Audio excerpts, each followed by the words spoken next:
Welcome to homework. Okay, we are looking at tetrahydrofuran, or THF, and diethyl ether. We need to determine if they are constitutional isomers. Well, consider that each of the carbons in THF has two hydrogens attached.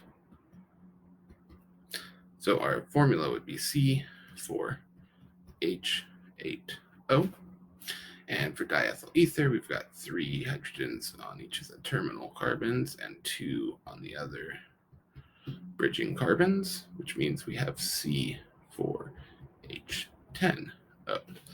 So they're not made of the same stuff, therefore they are not constitutional isomers. Therefore, A is an incorrect statement.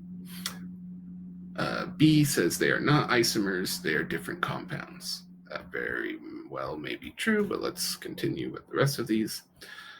C, they are stereoisomers. This seems false.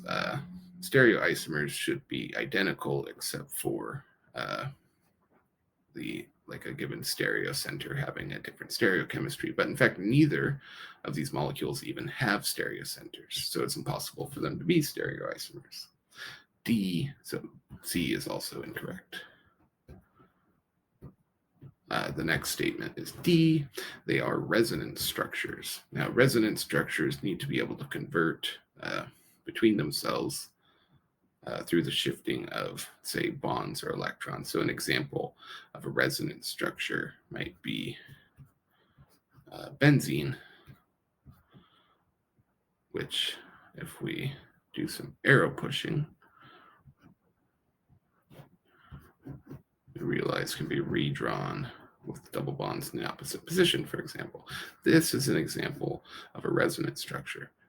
Arrow pushing can get us from one structure to the next. That is not possible with these two compounds. There's no simple arrow pushing that can convert THF into diethyl ether without totally rearranging the structure. And they also don't have the same physical makeup. So clearly, if you started pushing arrows around, you wouldn't suddenly gain two hydrogens, for example. So they are not resonance structures, and we can also just see by I that E is incorrect. They are not identical.